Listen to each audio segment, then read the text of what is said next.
high marker, not the high dollar made in March. I think that's a fool's errand, by the way. But I do think that Powell may have gotten a little concerned that the dollar was weakened, which was weakening a little too quickly, which was leading to the very robust rally in the gold market. So gold, why it ran up this morning, I have no idea. Actually ran into some resistance levels, fine. But if he walks back in a more structured way than just what we saw in the minutes, on the yield curve control, we'll probably get more of what we saw, meaning backing off of yield curve control. Because if he actually says, well, that's really at the forefront of the tools in our toolbox now, I think you'd get a sizable equity rally even from here, even as you've made new highs. I think the dollar would come off 2-3% over the next 72 hours of trading. Gold would go and press its highs. That's what I think would happen. Do I think he wants to push that? No. So he has to be very careful here. But what we've also seen, and there was some articles I think out in the journal talking about how there are a lot of jobs that aren't coming back, right? Yeah. They're just not coming back. So structural unemployment is starting to build here, and that has to concern them. Remember, I maintain that the Fed is taken on because of Powell's reiteration of the comment through no fault of their own, meaning people lost jobs, and therefore it's incumbent. I take that to mean that it's incumbent upon the Fed to keep things at full boil until the unemployment rate falls below certain levels.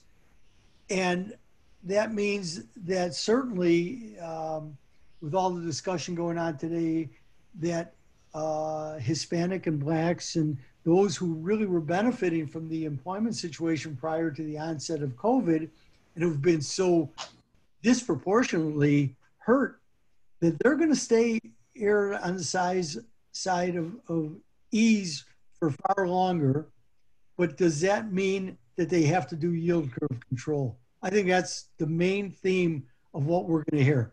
He's not going to put it like that, but I think the stress is going to be until they're comfortable that that employment is returning to where it was, and that those who have been disproportionately harmed have really begun to see the benefits of a genuine recovery.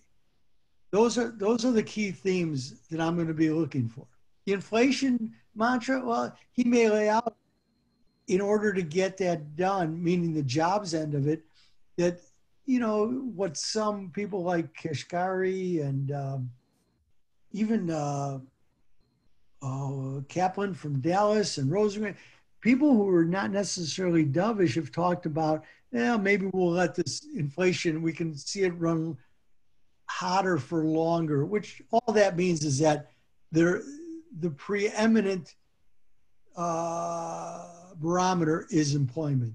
End of story. But I think we know that already, but they keep reiterating it. So that's what's built into this market anyway, because that's the lower for longer. I'm not looking for any change. Maybe some clarification on yield curve control, a little more discussion about it from Powell's standpoint. And I'm wondering whether the speech may well be released much earlier, because this is a video conference without the, with people in different time zones. I don't know when the speech itself is going to be released. I mean, it's written already. I can guarantee that.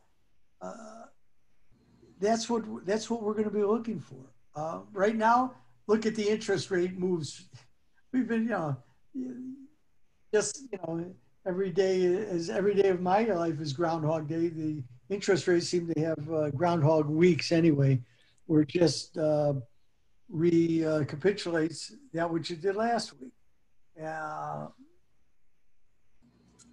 So I'm not looking for anything of major proportion. I do think Powell may, and some other people at the Fed may be a little worried about equity levels because this is a serious issue. And that was Chris Whalen's, piece this morning discussing that the Fed and other central banks bear responsibility for the asymmetric results from their policies. Again, that asset prices have received the greatest benefit of all. Now you can say, well, yeah, people who've needed money, they've received a lot of benefit too, but not nearly the impact of those who are invested in financial assets, right? Is there anybody who would disagree with that? No. Angelo, are you, what are you doing? I was waiting for Ira to pause. I pause. All right. So I'll just add a little bit more to what Ira said and my interpretation of the Fed minutes with respect to yield curve control. I've been saying or at least thinking to myself, which is always dangerous, that we probably wouldn't see yield curve control until we got secular inflation. And I kind of saw hints of that in the Fed minutes, and I'll describe what I mean, in a moment. As I read the minutes, Ira, I got the impression that the Fed is loosely tying yield curve control to inflation. And the two things regarding inflation that they are specifically looking at that they did mention in the minutes, you may have saw it, was, and this is an interesting term, resource utilization, which I interpret to mean industrial capacity, manufacturing capacity, that sort of thing, and the cost of energy, oil. A couple of times they said that energy prices are subdued. Now, I guess at $42 a barrel compared to 100 or 75, energy prices are subdued. But from that 25 to 30 range that we hung around at a little bit, 42 is higher. But my point is that they are interpreting inflation as being subdued, right? And so if you go to the section on page 11 of the minutes, when they say that they concluded that yield curve control would only provide modest benefits in the current environment, in the current low inflationary environment, A, and then it says, as the committee's forward guidance regarding the path of Fed funds rate already appeared highly credible, and here's the catch, and longer-term interest rates were already low. So I don't think we're going to see much more discussion in the way of yield curve control until the bond vigilantes start to see growth and real inflation on a secular basis, not a cyclical basis. That's my spin. But I'm not going to disagree with that. That may be just what they're waiting for, because that's a step. But what they've really told us is that's one step beyond where they would like to go. And I think when you talk about the capacity constraints, I'm not sure that I agree that it's the traditional industrial production and capacity utilization numbers, or whether we get to Bookvar's bottlenecks. Yeah, I mean, they use the term specifically resource utilization, and I had to stop for a minute and say to myself, okay, what the heck are they referring to? And that was the only thing, the other day when I read these minutes that I could come up with. Industrial production, manufacturing capacity, and all that sort of stuff. Unless you have other thoughts on that one. Well, no, but that's when Bookvar talks about bottlenecks in the supply chain causing inflation. That's where the oil where that jumps in, and whether you got a shortage of steel or, like we're seeing, lumber, right? Yeah. Mm-hmm. So you're seeing it play out there, and you know there's a lot of explanations that go on as to why. But it's a good point, and I don't definitively have it either. I don't know what it might mean capacity utilization numbers, but those numbers are down so far. We got a long way to go, relative to where they were at. But Ira, they definitely here. Inflation was projected to remain subdued this year. Here we go. It's on page 8, right? Yeah. Reflect the substantial amount of slack in resource utilization and the sizable declines in consumer energy prices. So those two things, whatever the first one is obviously, what the Fed's looking at. But right. Their metrics for evaluating inflation, is certainly not the same metrics that you, I, and everybody else in this room look at. And Angelo, that's really such a great point, because when you read that and then read it again and then read it again, it's one of the things that irritates me about the Fed and the world of academics, because that's such an academic playing with words, which is basically, they create these counterfactuals. They can never be wrong. When you issue a statement, they're never wrong. They're never wrong. And what fuels my anger, for the last 3 nights, because John Authers posted it in his survival guide, because I'd never read this one, and I've read Paul Johnson's stuff, but he wrote a book called Intellectuals, and I'm 2/3 the way through it, because my dogs keep me up, and so I wind up doing more reading. But reading through a history of different intellectuals, from Rousseau all the way through who's got at the end, what's her name? But he goes through 10, and you get angry because they're so arrogant. Now, I'm not saying that no, but my problem with the Fed is that it's so staffed with academic types, just like the IMF and the World Bank, that my problem is they don't know how to say that they're wrong. Yes, you get pivots, and you could say, well, Powell admitted that he was wrong in 2019. Well, yes, and they have no way of explaining, to the markets and to the world that everything we are trying, they try to take their theory, right, and use it to convey confidence in market participants. That's their game, right? Yes. Trying to instill confidence as if their theories are known fact. Yes, but and I think that's really what you're trying to say here. In their arrogance is this conveyance that economic theory is known fact and that it's been previously tested in a laboratory somewhere.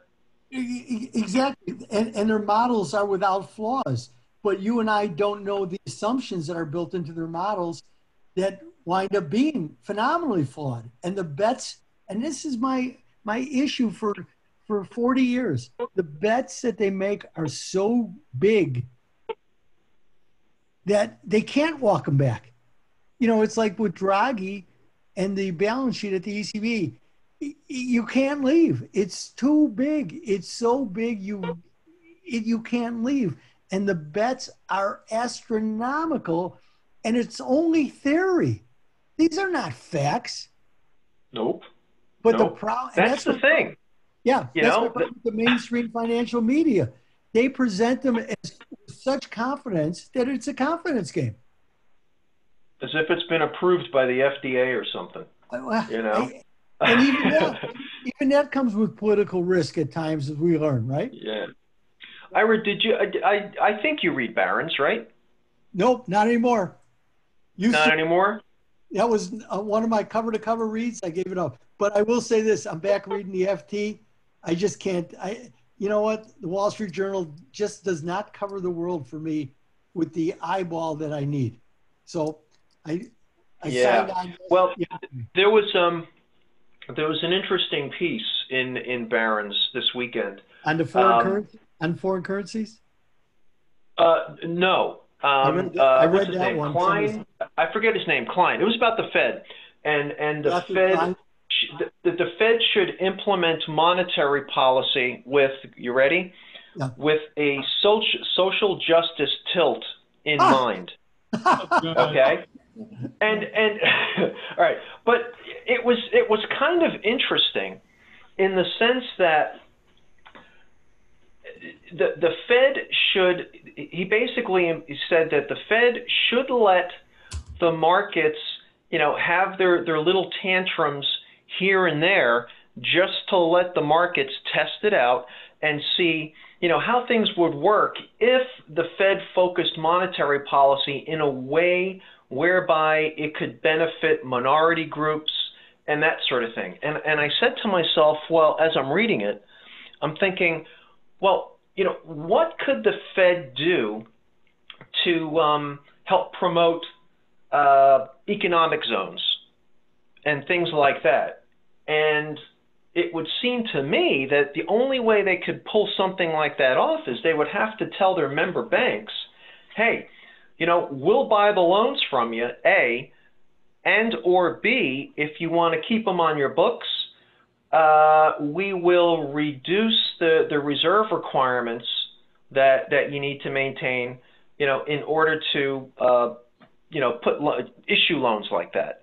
So that aspect was missing. He was talking about that. This is what the Fed needs to do, and he openly acknowledged, hey, the wealthy own the stocks and the bonds, and they're the ones that benefit from all of this QE and income polarization and all of that. And he said the Fed should stop doing that, whereby it benefits the wealthy, and focus more on the social justice aspect. But he didn't go into any detail as to exactly what they could do. Oh, actually, he did.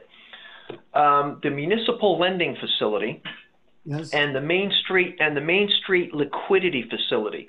He said one of the reasons why it's not really working very well is because the loan terms are kind of stringent. The rates are a bit high, right, among other things. And they said, hey, you know what? Instead of having short payback periods, how about you have super low interest rates and a payback period for a business of like 30 years or 50 years or something like that. And the same thing with municipalities.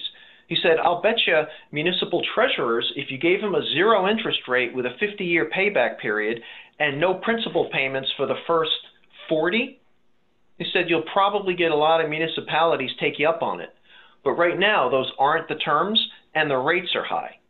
Yeah. So these programs that they have aren't going to do the job because they're onerous on the borrowers. Well, that was probably written by Matthew Klein without. Yes, it was. It was. I bet that's who that was. It was. Okay, so that's a just criticism, by the way. I absolutely agree with that, which was the same problem that Europe had when they started the European Stability Mechanism, and because the Germans, the Dutch, the Austrians squeezed it so hard that the conditionalities were beyond what anybody could really tolerate.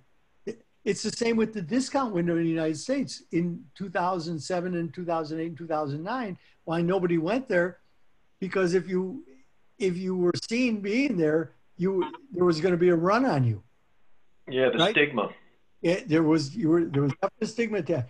And that's the famous discussion that took place between Karachevich, if I'm pronouncing his name right, who was really a good banker, and Hank Paulson, where Paulson beat him in the head. He was the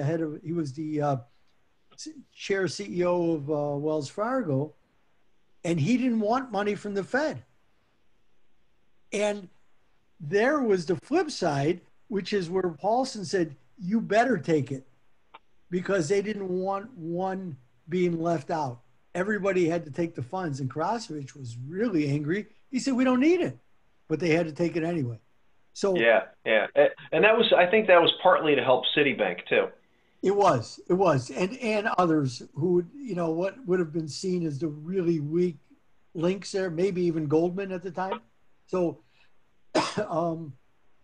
there's a lot of issues with that.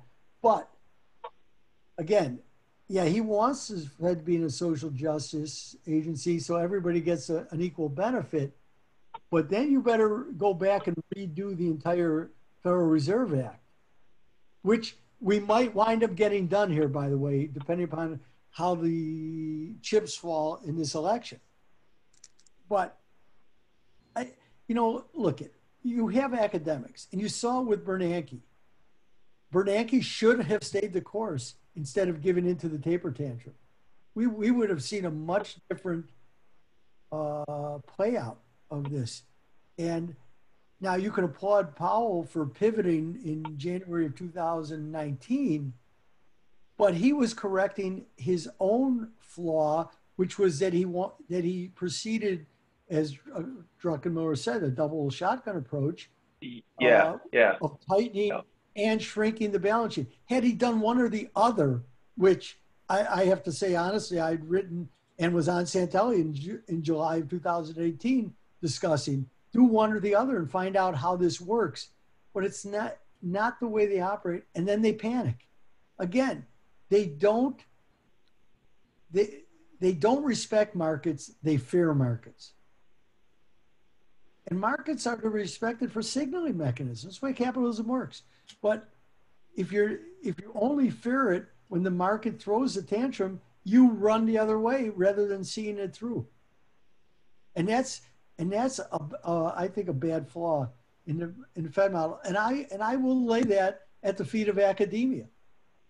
Listen, I spent enough time in academia. Not that I don't have a PhD, but I have graduate work done, and my eyes were wide open. I was young, and I was watching things go. And I've watched my son.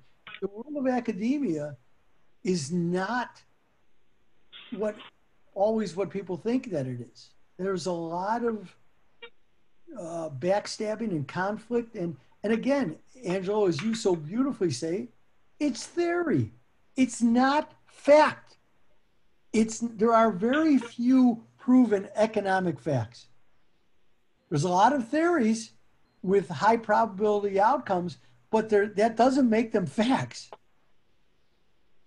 No, and Stephanie Kelton and the rest of them with MMT, right?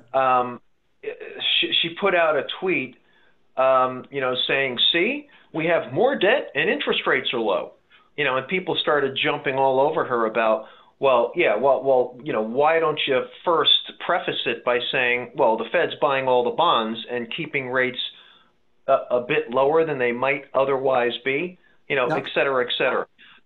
So just because we're in this period of, stagnant economic growth, and I thought about this yesterday.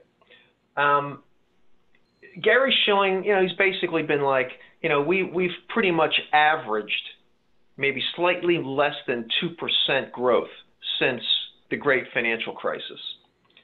And as we continue, and this is the part that I was thinking about, as we continue to add more and more debt, and as we go through this pandemic, and instead of delevering, small businesses and large corporations are actually adding more leverage, what is that going to do to our, sub 2% economic growth rate? Do we delve, further and further into this quagmire of economic stagnation?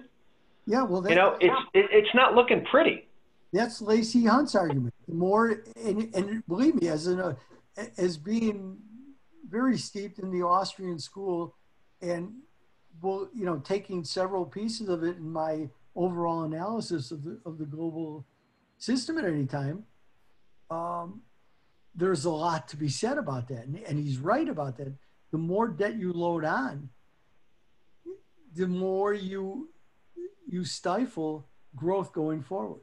Now, the MMT crowd will say, no, you won't, because, you'll just, print it away without really causing the inflation that you so fear. And I say, no, not in my book. You don't. And again, as I reiterate quite a bit, and it's in that podcast with Rosenberg and Ritholtz, I talk about it. And I have a real problem. As being an anti-defense spending person, I have a real problem with MMT because and Well, I don't depend anymore upon an enlightened electorate.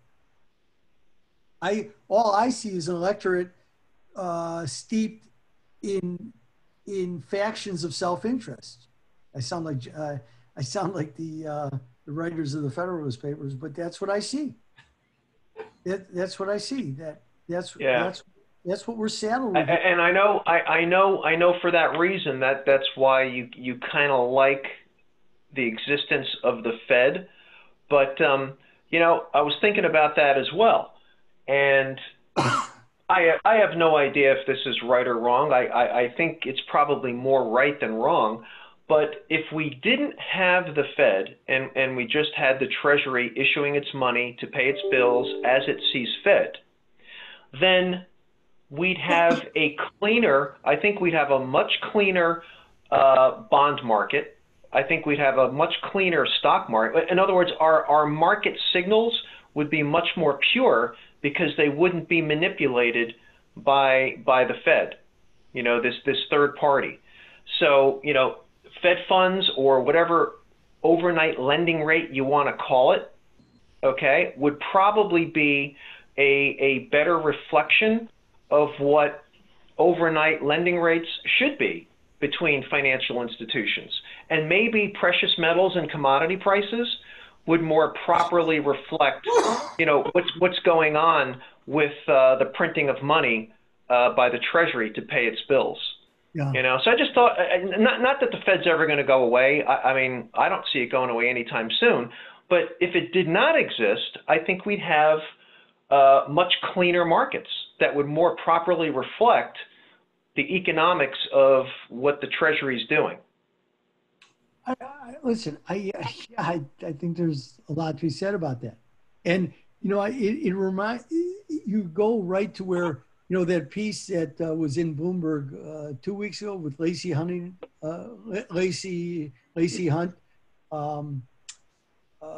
which he was interviewed by, Brian Chapata.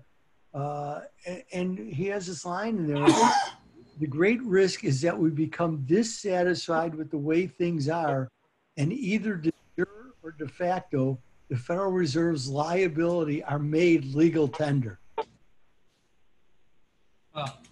That's what scares them. So I wrote to Lacey Hunt, and he was kind enough to give me, because we've been on podcasts, and so here's how he wrote that back, and I'm only reading it to you, Angelo, because you bring this up, and you'll like his response. His response, when I inquired about the use of that line, he says this: money is a medium of exchange, store of value, and unit of account. Fed liabilities, other than a small portion of their balance sheet comprised of currency in circulation, do not meet those requirements. When the Fed buys securities, this is what the Fed means when it says they're lenders, not spenders. Powell's used that line several times because that puts the onus back on Congress, rightfully so, for fiscal stimulus. Yeah. And so when he says, when the Fed buys securities, after transactions clear, the depository institutions end up holding overnight deposits at the Fed. Okay? That's correct, yeah. These deposits are a liability of the Fed and an asset of the depository institutions.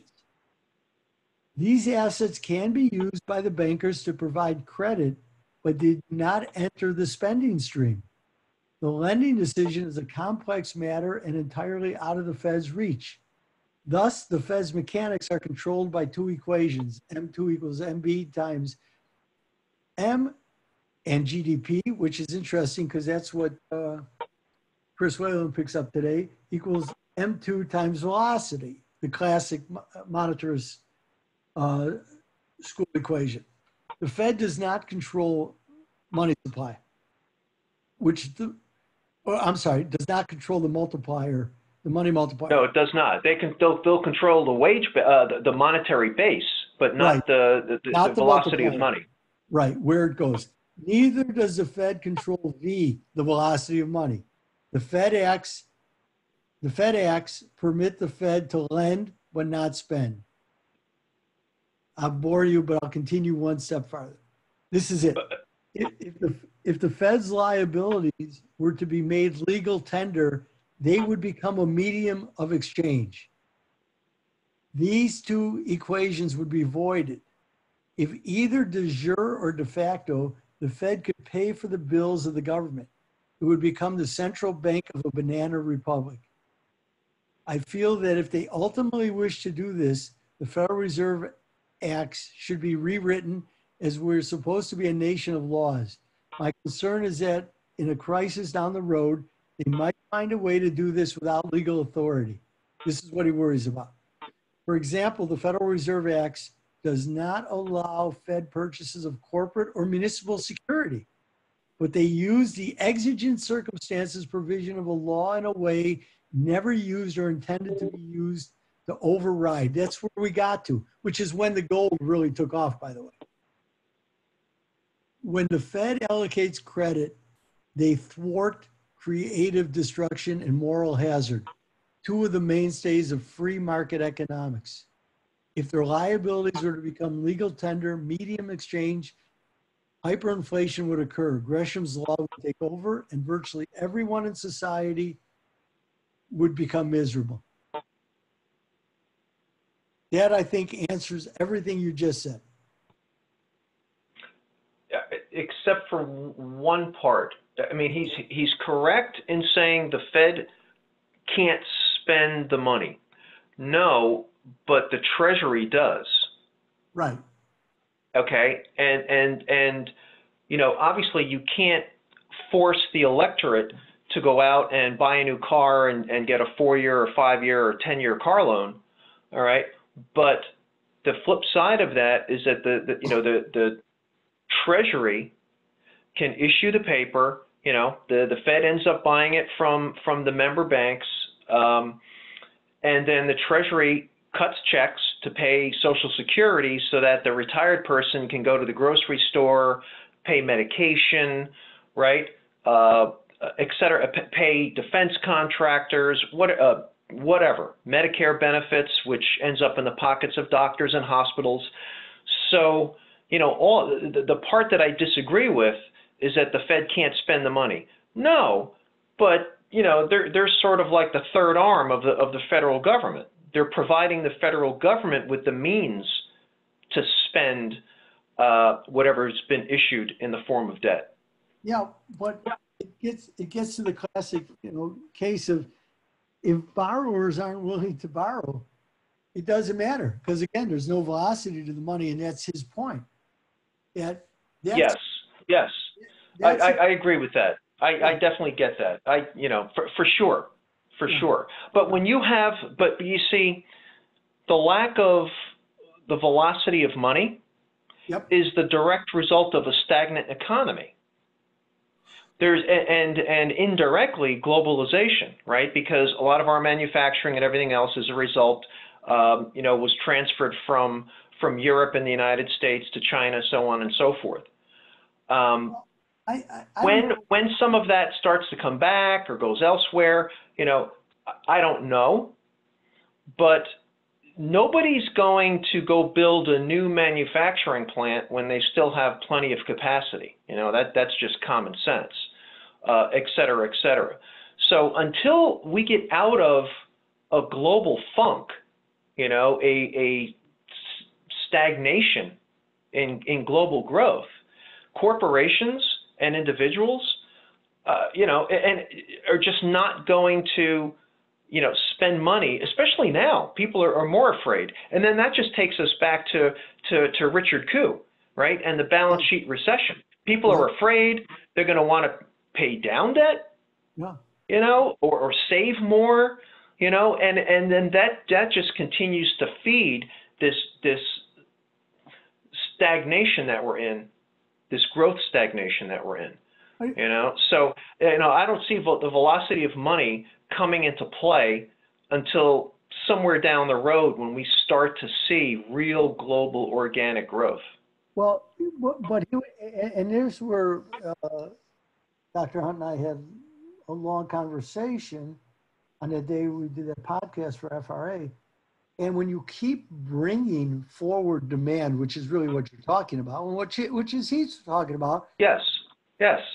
how can you expect corporations to take on capital expenditure in anticipation of future growth when they're looking at going, no, I'm getting all the growth. I've already borrowed that growth from 3 years forward.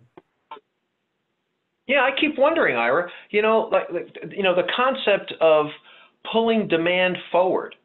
Yep. We've pulled so much forward, Right. that I sit here, and I theorize about what's left, other than the basics, like I don't need to buy any suits right now, so I'm not going to go buy a suit. Right. I'm not going to go buy a new car because I've got 3 of them and I don't drive them. No. I pay the guy to cut my lawn. I buy food, a little bit more gym equipment here and there, but that's about it. The necessities, basically. Toothpaste, paper towels. My biggest expenditure right now is on Brooks running shoes. I order a new pair every 6 weeks because, in fact, I'm going to go out and take a run shortly, but I've been doing so much walking and I even play golf in them. So I've been ripping through them between running on the concrete. And so, I look for ways to spend money. I keep, I can't stress this enough. And who is really the most hurt? It's the service providers. If I go for a haircut, I haven't gone for a haircut. My wife cuts my hair. Tyler comes to our house. He does my wife, myself, and my daughter. Yeah, but at least you're paying. I'm not, what? So I look like a wild banshee, and so be it. Now, while we were just talking here, there's just Bloomberg Wire had a piece out. Leon Cooperman said, Fed fuels a debt binge the economy can't handle. So, and he said, I'm uncomfortable at the present time, not because of the virus, because I'm focused on something the market isn't focused on, and that is the amount of debt that's being created. Who pays for the party when the party is over? The MMT crowd says not a problem. Yeah. The MMT crowd, as far as I'm concerned, they're from the church of whatever's happening now. Yeah. This too shall pass, but it may take a while. Angela, they're like a doctor that did nothing but lance boils in the 16 and 1700s with his disgusting smock on and denied the fact that there's bacteria. Yeah, it's it's all solved. But they, by their own admission, and it doesn't get enough play. It demands, and I'm using that word. It demands a responsible electorate who, when it starts to see the onset of inflation, will vote to raise taxes. It's incumbent upon that. If you want to go read it, go read Kelton and go read Warren Mosley. Yeah. Don't read the journalists who report it because they're trying to spin you a narrative. Going back to, the velocity of money, most states, unemployment runs 26 weeks. And we are now into week number 22, since the PUA and enhanced unemployment benefits began. Right. Yeah. And, in just a handful of weeks, and just like basically, 4 or 5 more weeks, 6 more weeks, things are going to get serious for people that have been basically living off of the enhanced unemployment benefits. And I'll tell you, I think Wall Street is numb to this fact. And combine that, so you have a confluence of events. You've got the expiration of unemployment benefits, and then the resumption or the roll-off, if you will, of the forbearance programs. So a lack of income combined with forbearance running off and people having to start paying their bills again, I'm really anxious to see, what starts to happen in the markets over the next, maybe 2 to 5 weeks, because I would suspect that if there's going to be a problem, the markets are going to start to, discount, the impending spending crash that would probably begin to manifest itself somewhere in October. Well, that's what they're terrified about, especially if you go ahead and put up, the credit card delinquencies, which are starting to grow. So what's the Fed going to do? Package all those delinquent credit cards into a gigantic security, from each credit card company or for each bank that underwrites them, and buy them? That's you know what? Betting. That might meet. You know what, Ira? That might meet with their social justice mandate. There's no question, because now you've given people a way to spend without even having to come up with more money and just securitize all that debt. Exactly. So, Matthew Klein, he didn't come out and, give any examples, but that would be one of them. Oh, right. Because minorities probably, make up a pretty good portion of that group, of those credit card delinquencies. In my role as shadow Fed chairman, I've concocted that already. That's the easy one. Yeah. And then there would need to be others. Like I said, the enterprise zones, economic zones, all of that stuff. Buy the. All right, so there we go. All right, buy the loans, or have the banks, have Wall Street package them, right? And then the Fed can call them whatever they want, but they can be collateralized economic loans or some shit. But let me go back to where you started this conversation, which is what the Fed's authority is like with banks to lending to those enterprise zones, or to minority stressed, financially stressed communities, housing and stuff with the red line. The Fed has always had power to do that, by the way. The Fed could have enforced, there never would have been redlining in this country. There never would have been those types of systemic efforts to keep rates ultra high for financially depressed zones. The Fed could have absolutely resolved that years ago, because under macro prudential regulation, they have that ability. And you know what? They took a lot of heat back in the 80s, I believe, 70s and 80s, because they did have that authority and they were lax in enforcing it. Redlining was an absolute issue the Fed could have put an end to. And you know what, Ira? I think with that, the Fed would be, by doing these social, justice programs that we're discussing here, I believe that indirectly, the Fed would be helping prop up financial assets, because then banks, mostly banks, wouldn't suffer credit losses, because the loans wouldn't be on the bank's books. The Fed would own them. Well, again, if I was setting up special purpose vehicles, so we're going back to 07, 08, and the Fed set up special purpose vehicles and took all that distressed debt. Hey, I'm going to tell you this. I'm involved in a company that hasn't paid me in 5 or 6 years, and I thought they were really doing very good work, and they were. Ira, didn't we do that with the savings and loan crisis back in 1990? Yeah. Well, to a degree, but it was such an infinitesimal degree, even though it was enough to cause systemic damage. But here, I'm telling you, I was involved with a firm that was making loans after 2008 and 2009 into financially distressed communities, rehabbing houses to minority builders and rehabbers.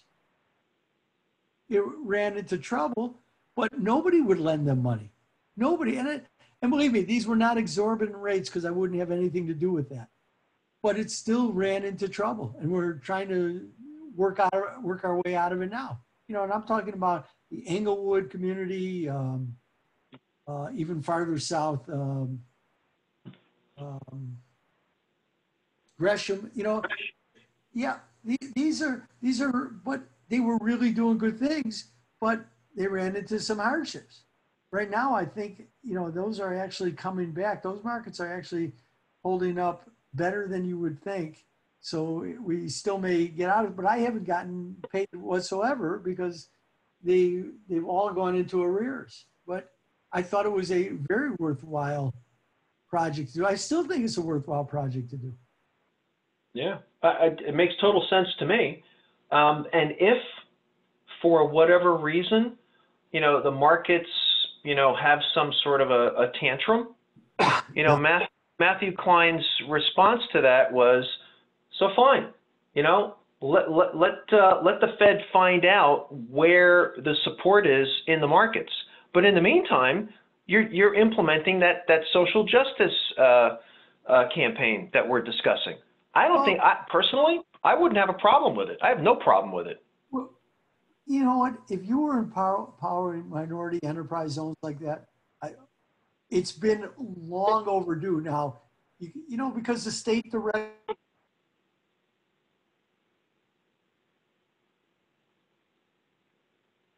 Judd, did something happen?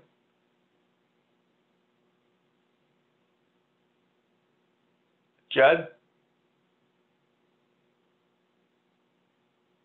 Sorry, I was muted. I was listening. Was that me or did Ira No, fade? I think Ira's still here. I think he kind of faded out. I don't know if Ira, are you still there? All right, so it's not me. Okay. Well, it shows him in, but all right. So the other thing I wanted to talk to you guys about is Penn's got John Dysart, who's interested. He said he'd come in and have a conversation with us. And what led me to ask her about him and bring her in, I know that Ira's communicated with him before. Did you read that? There's a big article in the FT today about where is it?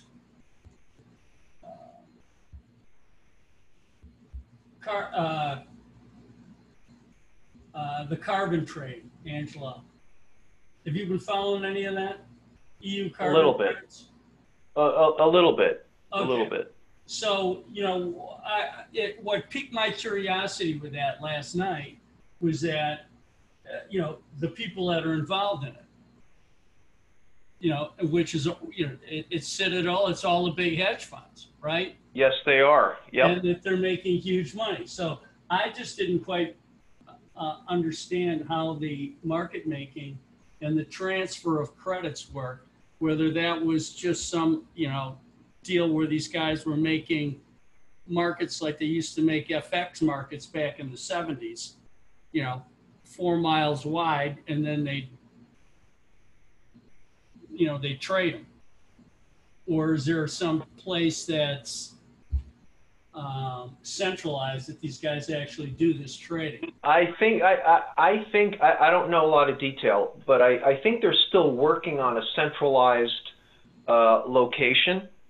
But I think Citadel, already has some sort of a carbon credits desk.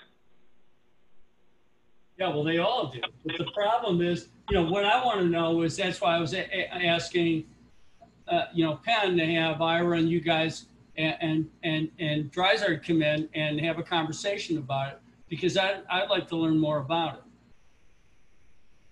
And he's just the type of guy that, ferrets out all that stuff. Yeah. Well, it's where let's take American Airlines, right? Right. Let's just say that the government put limits on the amount that a airline or a jet can emit. And for some reason, American Airlines, can't meet that threshold. Then American Airlines has to go buy carbon credits from a company that is undershooting the threshold, meaning they're operating, a particular company's operating more efficiently. So that company can sell credits to American Airlines. Now, American Airlines gets dinged because they got to spend money on these carbon credits. Well, yeah, You know, I'm trying to figure out the functionality of the whole thing. Here it's Brevin Howard, Citadel, Morgan Stanley, Marquis Bank, Citibank. All these banks have big desks already. So I'm just trying to understand exactly how that works and whether it's some sort of bucket shop operation or if it's actually real. No, it's real. You know, but it's the government's way of forcing this stuff on the global economy. Right, but I guess my question is there some central place where the value of these credits, some legitimate place that they're actually valued, or is it just, the Wild West? That's a good question. And that was my thought process when I read it in the middle of the night last night. Yeah. So it wouldn't surprise me if a lot of big companies already have a desk, and they know who they can call, to see if you got any spare credits for sale. Right. But it's still, pretty early. But I think it's more mobilized in Europe than it is here. All right. Well, we're gonna get him in, because I want to find out more about this. Penn's he said he's willing to come in and talk with us. It was just something I'd like to have him. He's really good at finding out how things work. So. But in my view, Judd, this whole carbon thing, it's just more government interference. That's all. Okay. All right. It's another way. It's another way to generate tax revenue. Sort of like the way Rome did with the Jews, back in Jesus' day, where there was the Romans had a head tax on all the Jews, which pissed off the Jewish elite because everybody had to pay a per person tax.